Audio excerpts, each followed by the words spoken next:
flavor of ice cream? The Rocky Road. Oh, so you are listening. How wonderful. You're an even better listener than my old pet rack, Beasto. Beasto was such a sweetie. You ever had a pet rack? If you can tame them, they are the sweetest pet you'll ever have.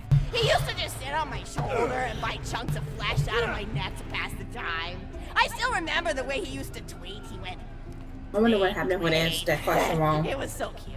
I had a conversation No with him. idea. I said, Mr. Beasto. He liked being called Mr. Beasto. It made him feel like an aristocrat. I said, Mr. Beasto, you're looking very cute today. And he said, oh, thank you. That's so nice. Or he tweeted in a way that made me know that's how he felt. And then he lowered his little head like he was taking It'd be funny if you a bow answered it wrong and we'd have to like go back in the very Beasto beginning. Oh my was god, that'd my be favorite awful. pet rack. First I had Woody. He got hit by a train. Then I had Anita. She got shot. They up did, oh my trying to god, take dude. vengeance Seriously, on the train Gearbox? that killed Really? Woody. And then Really? I found Beasto making little poops on the windmill outside Really, the house. Gearbox? After Mr. Torg and I wrestled her to the ground, I did a flying pile driver off a nearby tower tree, got him straight in the spine and brought him down. We brought him in and fed him some skag steaks until he decided he loved us. I still miss Beasto sometimes. He just died of old age. Rats don't live much longer than a few years, but I treasured the time we had together. Oh, poor Mr. Torg.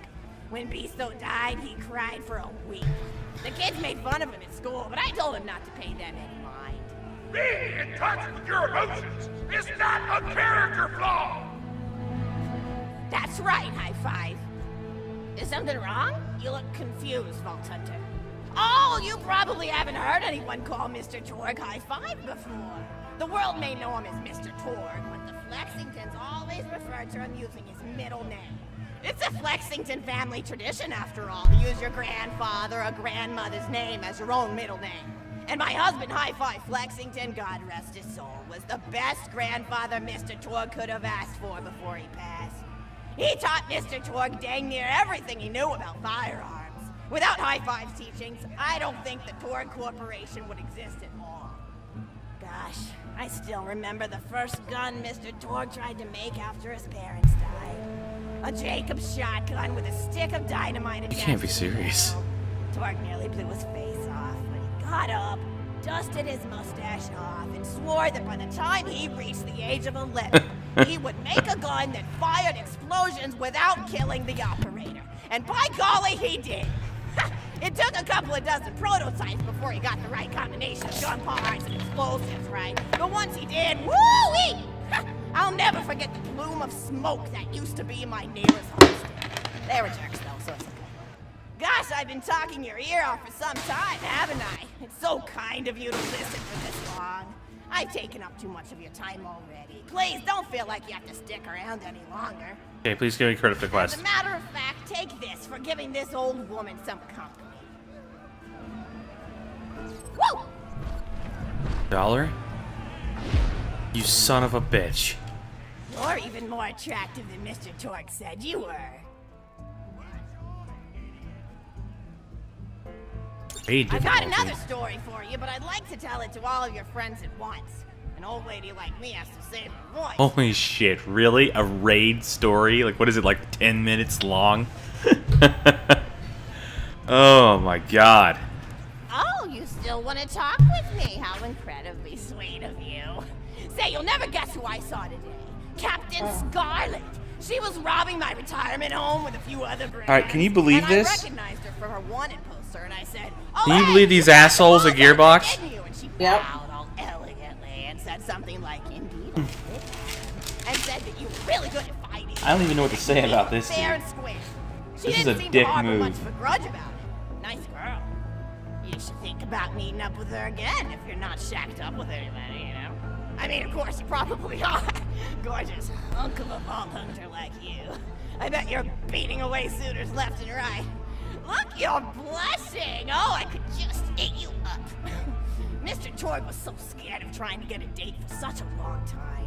He used to go to parties in Fucking high shit, school and just man. stand in the back without talking. Oh, we gotta get something to this. Introvert! I tried to tell him, I said, don't worry about chasing love.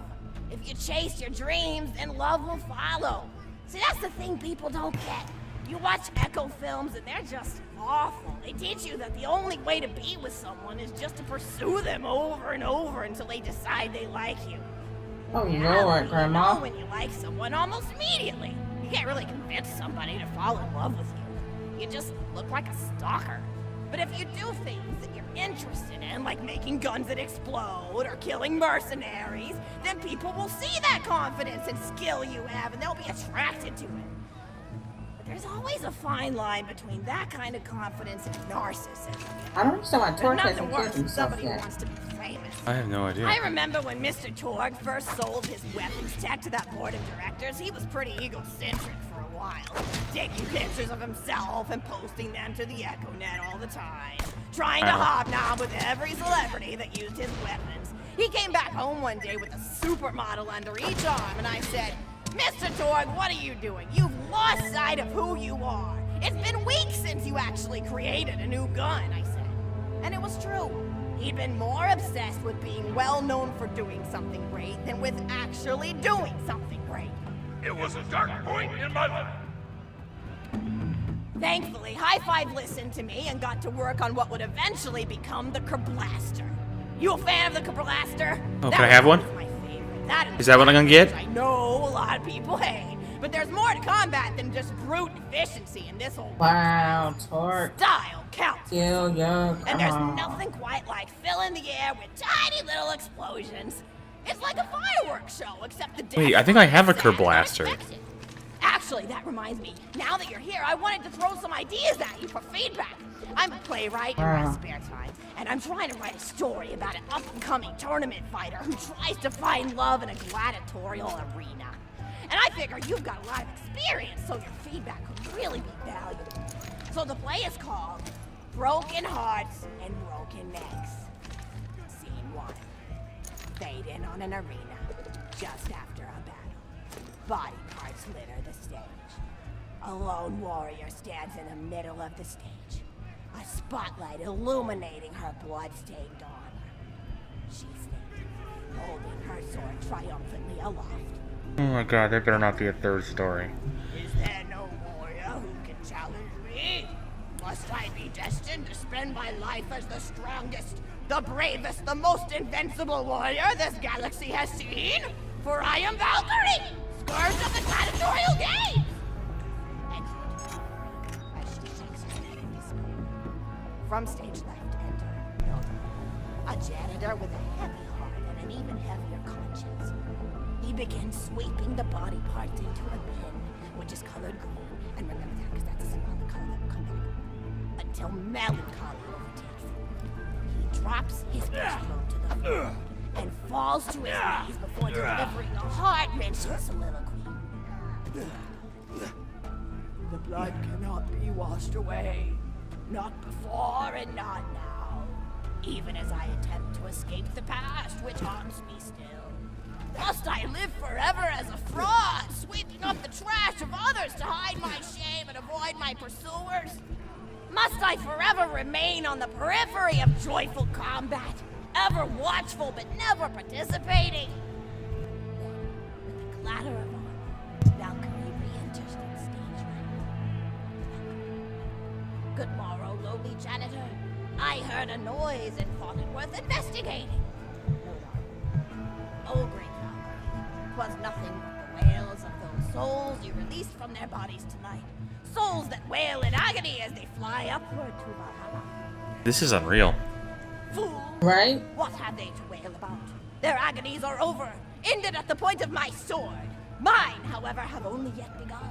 For it is lonely at the top, and an unchallenged life is a boring one. I'm not kidding. Like, I never thought they would. Didn't think it would go on this You long. never able to tell Like, us.